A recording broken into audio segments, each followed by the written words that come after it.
Irmãos, assumimos o desafio no mês de maio de falar sobre família, sem incorrer no perigo de cair na vala comum, de lidar com coisas que são óbvias e que todos nós sabemos, né? Falar que família vive crise é falar o óbvio.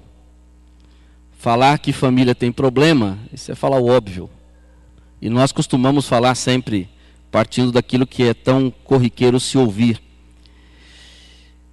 Por isso tem se tornado um desafio falar sobre família, sem tocar a melodia, batendo na mesma tecla. Tenho procurado encontrar nas famílias da Bíblia respostas para o próprio viver com Deus, já que o nosso compromisso é com o reino. E viver o reino dentro do contexto de família também é um grande desafio, porque reino para nós extrapola o contexto da igreja local. Reino para nós invade todas as dimensões da nossa existência e principalmente a questão da família. Por isso eu vou falar com você com um tema não tanto poético, mas um tema mais realista, sobre comunidade de pecadores. Hoje de manhã, usando uma faceta da família de Arão e Joquebede. À noite, vou lidar com outro momento da vida desta família. O texto dessa manhã é um lado bom, um lado bonito, um lado que dá para nós usarmos como exemplo. O texto da noite já é um grande desafio. E o contexto da família de Joquebede e Arão traz para nós uma leitura boa sobre esta realidade da família como comunidade de pecadores. Quando eu penso em família como comunidade de pecadores, eu quero desmistificar o conceito da família perfeita. Quero tirar de nós esta mania de achar que a nossa família é perfeita ou podemos ter uma família perfeita. Quando precisamos lidar com os conflitos, sofremos muito porque primeiro precisamos desmontar os mitos que criamos. E um dos mitos que criamos é o mito da família perfeita. E na família de Moisés, que foi filho de Joquebede e Arão, era uma família como a nossa. Uma família cheia de conflitos, mas com algumas características preciosas que podemos tirar como lição. Então, hoje pela manhã, quero lidar com o texto de Êxodo 2, de 1 a 10, e à noite nós vamos lidar com outra parte, outra porção do texto bíblico, também mexendo com a família de Joquebede e Arão. O texto diz assim: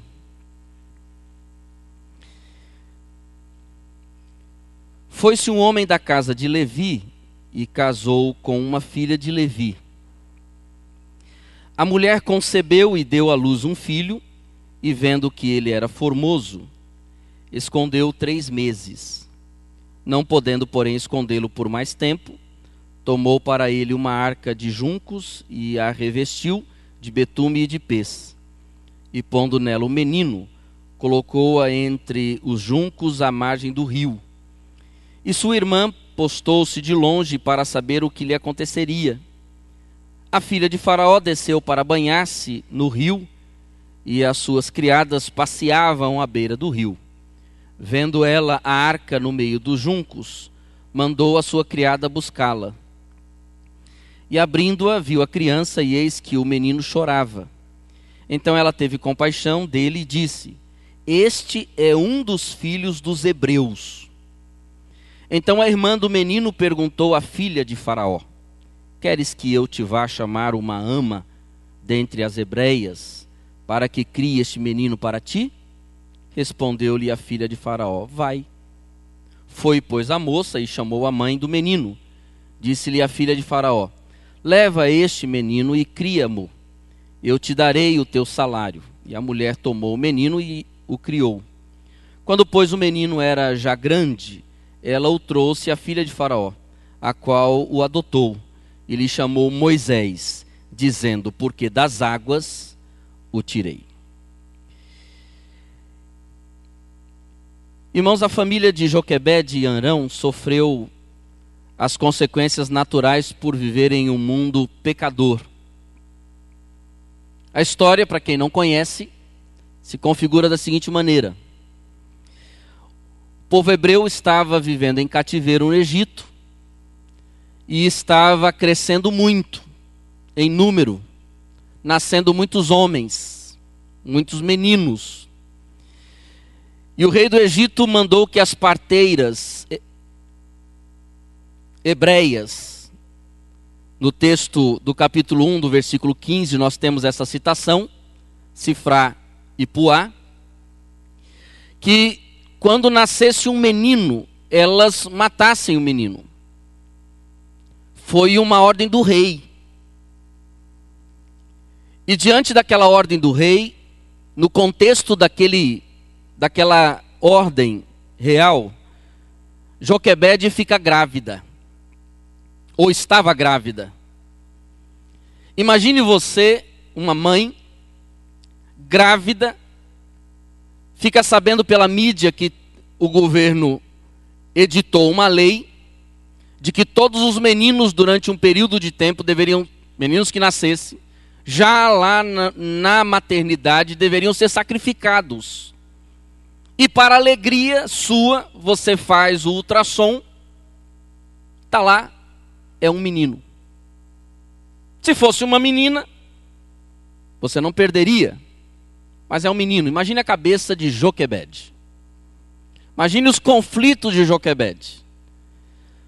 Ultrassom na mão, olhando o gênero do seu feto, masculino. Olhando na outra mão o jornal do dia. Meninos estão morrendo sacrificados nas maternidades. Ordem da presidente Dilma. Como é que ficaria o seu coração diante de um mundo assim, de uma realidade como essa? Irmãos, assim como a família de Arão, muitas vezes nós sofremos pelo simples fato de estarmos em um mundo pecador. O problema é que nós nos achamos muitas vezes como famílias perfeitas pela presença de Deus e não aceitamos algumas realidades da existência humana. E é por isso que eu quero lidar com esta linha de pensamento. A família é uma comunidade de pecadores vivendo em um mundo pecador. Ponto. Família não é perfeita, nem o mundo é perfeito. Nós não podemos esperar perfeição nem da família, nem do mundo. Nem esperar que o mundo venha ficar perfeito, para que tenhamos uma vida sossegada e tranquila. A família é uma comunidade de pecadores, porque é formada por pecadores. E muitas vezes nós lutamos pelos pecadores do mundo, e esquecemos que os pecadores somos nós, que estamos no mundo. E formamos o contexto familiar. Viver como família em um mundo pecador requer consciência de algumas realidades, e eu quero aqui apresentar apenas como divisão de raciocínio 3 realidades. A primeira realidade que eu quero ver com os irmãos é a realidade do sofrimento involuntário na família. Nós temos a história de Joquebede e Arão. Eles estavam passando por uma crise pelo simples fato de estarem no mundo. Eles não foram cutucar o rei, seja fisicamente ou pelo Facebook, cutucando o rei. Eles não foram burlar uma lei do governo, eles não burlaram nenhuma lei. Eles não cometeram nenhum crime, mas estavam sofrendo uma crise por conta da possibilidade de perder o filho que havia nascido.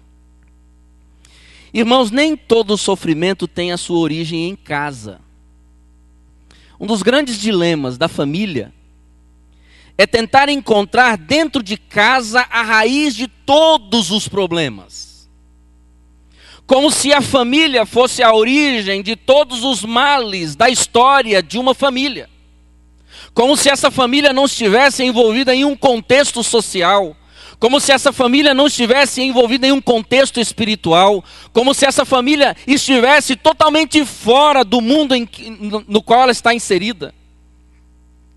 Irmãos, a família de Joquebede em Arão tinha a seguinte configuração. Uma família descendente de uma linhagem israelita, descendência de Rúben, filho de Jacó, com todas as possibilidades de ser uma família abençoada e isenta de problemas. Joquebede não pecou, Arão não pecou, pelo menos o texto não diz, porque para a nossa geração, quando um mal recai sobre uma casa, é porque está colhendo frutos do seu próprio pecado. A nossa visão da vida é muito linear, é sempre de causa e efeito. Se a família está vivendo desemprego, é porque tem alguém que não está entregando dízimo direito. Se a família foi acometida de uma enfermidade, é porque alguma coisa tem lá para trás. E aí, algumas linhas evangélicas saem à caça da maldição hereditária, tentando encontrar o mal lá atrás. Só que, irmãos, um dos problemas da vida em sociedade é a própria sociedade. Joquebede e Arão não tinham culpa. Joquebede e Arão não influenciaram em nada aquele movimento de crise nacional, quando o rei decide trazer um sofrimento sobre aquela família e sobre todas as famílias hebreias. Ou seja, sofrimento involuntário. Você não pediu. Você está vivendo, está na rua, atravessando um semáforo, passa um homem alcoolizado com seu carro, bate no seu carro, morre alguém da sua família, e aí você volta para casa perguntando, mas o que eu fiz? Você nasceu. Você nasceu. A partir do momento que nós nascemos, nós entramos no jogo da própria existência, e aí estamos correndo o risco como todo mundo está correndo. Então esse negócio de ser crente e não padecer privação, isso é conversa de teologia fraca. De teologia sem respaldo bíblico. Esse negócio de eu sou povo de Deus e o rei não vai me pegar, isso não faz parte da nossa compreensão teológica. Ou seja, viver como família em um mundo pecador requer consciência da realidade de que padecemos sofrimentos involuntários. Coisas que nós não cavamos, mas colhemos porque vivemos em sociedade. Segundo, a segunda realidade é a necessidade de cooperação em família. Joquebede teve uma boa ideia. O mal era real. O mal não era virtual. O mal não era ilusório. O mal era real, era uma lei. Crianças estavam morrendo nos berçários dos hospitais, porque as parteiras, elas já matavam ali. A notícia estava correndo solto, o mal era real. E irmãos, o mal é real. O mal não é conversa de criança, de lobisomem e assombração. É real, ele acontece. Joquebede teve, em meio àquele contexto, no meio daquele contexto de tribulação e lutas, Joquebede teve uma ideia de como evitar o mal na sua casa. Mas sabe o que ajudou a ideia daquela mãe? Foi ter uma filha que cooperava para colocar as ideias em prática para abençoar a família. Irmãos, uma das coisas que nós precisamos na família é do espírito de cooperação e não de competição. O que nós vemos hoje, de marido competindo com esposa, esposa competindo com marido, filhos competindo entre si, não é brincadeira. Parece que o contexto familiar é um ambiente onde nós temos uma linha de chegada e um corre para chegar à frente do outro. Eu preciso ter mais conhecimento, eu preciso ganhar mais, eu preciso ter mais realizações, eu preciso ter um corpo mais bonito, eu preciso estar com isso, eu preciso estar com aquilo, e fica uma correria dentro da família, uma competição tremenda em família, quando na verdade o que nós precisamos na família é de cooperação. O que Miriam, filha de Joquebede, fez? Miriam cooperou para que aquele menino, que viria a ser chamado de Moisés, fosse preservado, só isso. Irmãos, Miriam tinha tudo para não fazer o que ela fez. Ela era mulher, ela já tinha um irmão homem, Arão, que era mais velho. Como mulher, ela poderia pensar assim: já vem mais um menino para casa, lá vai eu ficar para a última da fila. Tem um na minha frente, vão ter dois. Miriam poderia ter deixado Moisés padecer e morrer. Mas o que ela fez? Ela cooperou pelo bem da família. E na verdade, meus irmãos, o que nós precisamos na família? De gente que trabalhe pela solução dos problemas. E não aqueles que colocam lenha na fogueira. Miriam, quando percebe o problema e ela vê sua mãe trabalhando pela solução do problema, ela se une com sua mãe, preserva a integridade física do seu irmão. Ela coopera para o bem. E eu fiquei pensando, meus irmãos, que Joquebede recebeu o maior presente que uma mãe pode receber. É ver a integridade dos seus filhos sendo preservada. Integridade física, integridade emocional e integridade espiritual. Precisamos cooperar em família para que haja a integridade. A manutenção da integridade física, emocional e espiritual foi o que Joquebede teve como presente no Dia das Mães. Ela não teve uma pulseira, ela não teve uma blusa nova, ela não teve uma TV de plasma, ela não teve como presente um carro novo, mas ela teve o seu filho. E muitas vezes nós temos os filhos em casa, mas nós não temos os filhos em casa. E o que ela teve foi a oportunidade de criar o seu filho, desmamar o seu filho, dar o peito ao seu filho, dar o seu leite ao filho, dar ao filho o melhor que ela tinha, que era dela mesma. Mas sabe por que ela fez aquilo? Porque ela teve uma filha que cooperou para a solução do problema.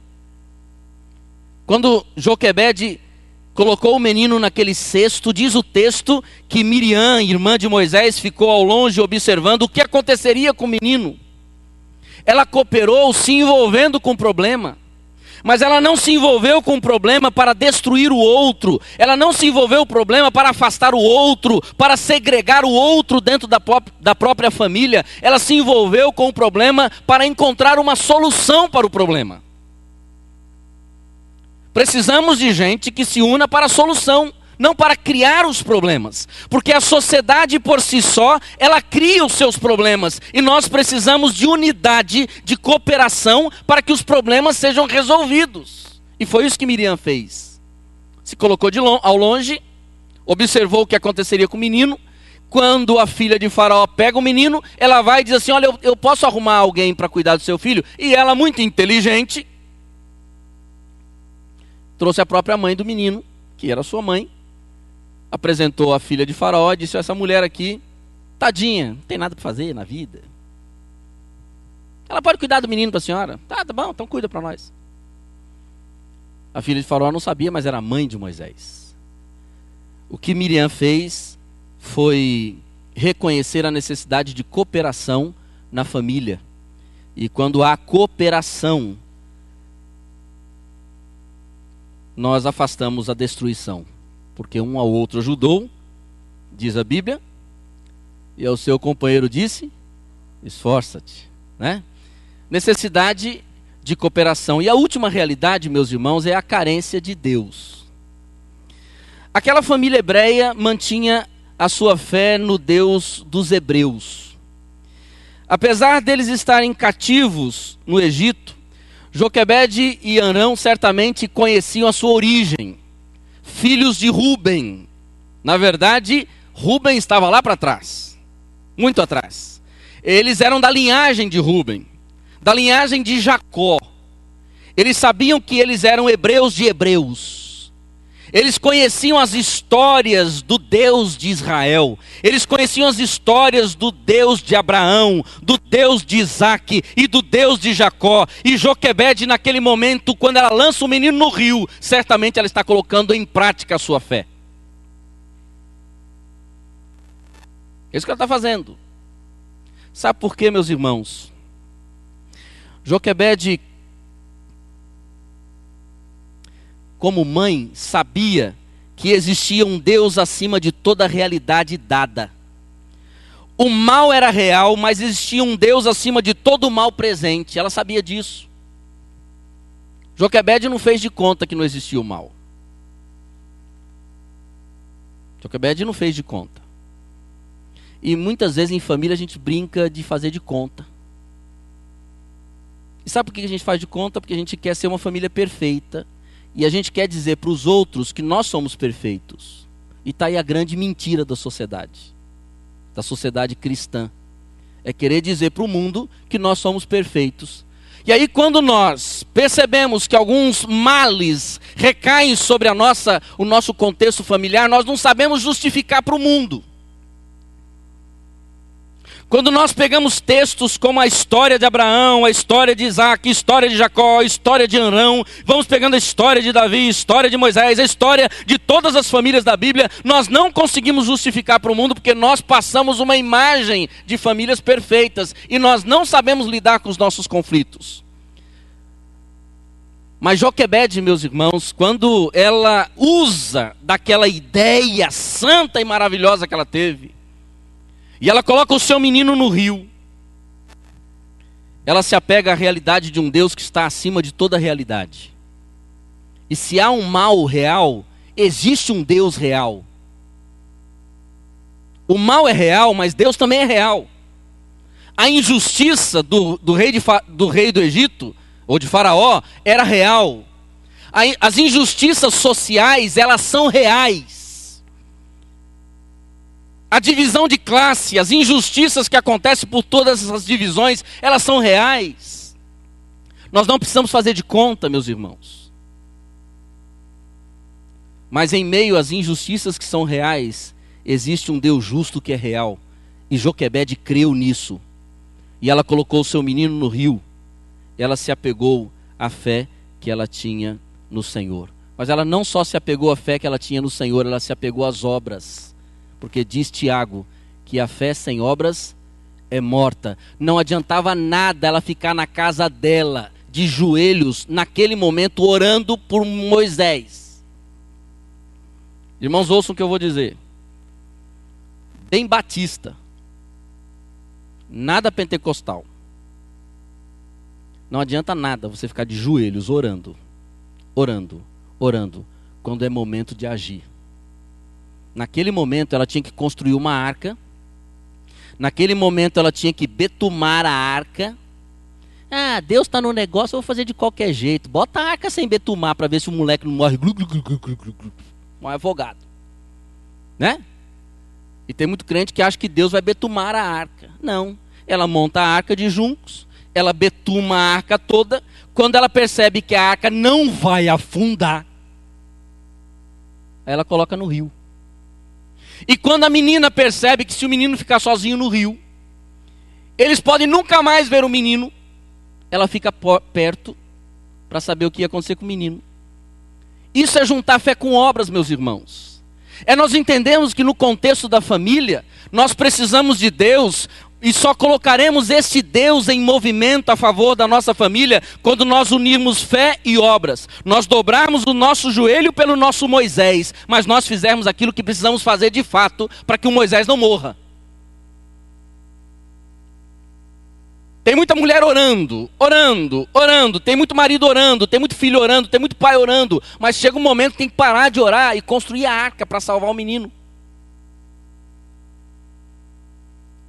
Há um momento na história da família que é o tempo de, reconhecendo-se uma comunidade de pecadores, se apegar a esta realidade divina e dizer: Deus, eu creio no Senhor, e porque creio eu vou fazer isto, isto e isto para salvar o meu Moisés.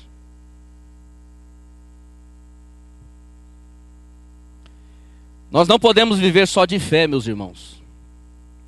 Precisamos viver de fé e obras. E obras na Bíblia não é dar cesta básica. Porque se nós fôssemos viver de obras dando comida para gente que toca lá na campainha em casa, era só eu separar uma quantidade lá e todo dia, porque passa uns 5 lá na rua. E cada um sabe o que é isso. Obras é quando você coloca em prática ações, crendo de que Deus vai estar presente. Ações que procurem, ações que alcancem o nosso Moisés, alcancem a nossa realidade de dor e sofrimento. Aqui nós temos então as 3 realidades na família. Sofrimento involuntário, isso é real. Tem sofrimento que você não vai querer, não vai buscar, mas vai receber. Faz parte da existência humana. A necessidade de cooperação na família. Não adianta nada ficar dentro da igreja orando, cultuando, e em casa não existe cooperação. Se não tiver em casa Miriam, se não tivesse Miriam, Moisés teria morrido. Cooperação e não competição. Na família ninguém compete com ninguém. Ninguém compete com ninguém. Se diz a Bíblia que a família ela é uma unidade, todas as coisas e todos os benefícios e todos os sucessos que acontecem na família é para a própria família. Então não é competição, precisa existir cooperação. E por último, a realidade da carência de Deus. Se Joquebede não tivesse a sua fé no Senhor, eu não sei se ela, naquele momento, enfrentaria a ordem de um rei. Portanto, meus irmãos, compreender essas realidades, ela deve levar cada família a enfrentar a vida familiar com determinação, com coragem e total dependência do Senhor. Esse é o nosso desafio. Determinação, coragem e total dependência do Senhor. Eu tenho certeza que muitas das nossas orações, elas poderiam ser respondidas se nós compreendêssemos essas realidades. Talvez parássemos de trazer para dentro de casa a origem de alguns problemas, apenas entendendo de que já que estamos vivendo em sociedade, precisamos encarar a nossa vida em sociedade.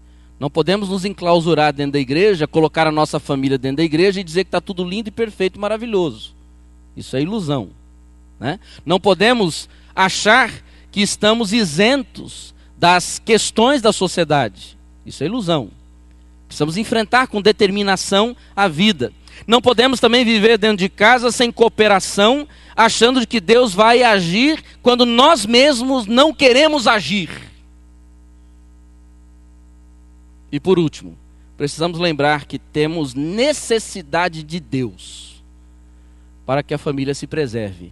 Temos necessidade de crer num Deus que está acima da realidade que está diante de nós. E esse Deus que é real tanto quanto o mal é real. Só que ele está acima do mal que invade a nossa história de vida e a nossa história em sociedade. Como comunidade de pecadores que somos, como famílias, precisamos depender desse Deus que, pela sua graça, nos conduz, como diz Paulo, de glória em glória. Feche os seus olhos, vamos orar.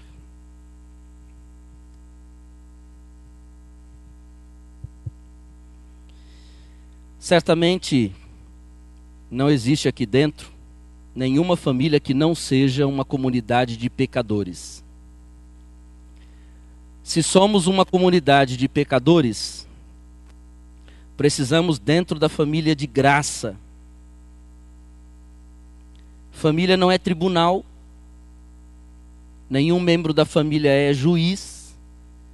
E se Deus pede que oremos pelos nossos inimigos, quanto mais por aqueles que fazem parte da nossa própria casa. Como comunidade de pecadores, precisamos aprender a lidar com o perdão dentro da família. Precisamos aprender a lidar com a misericórdia. Precisamos aprender a ajudar uns aos outros, a fazer a família acontecer, de maneira que o nome do Senhor Jesus seja glorificado.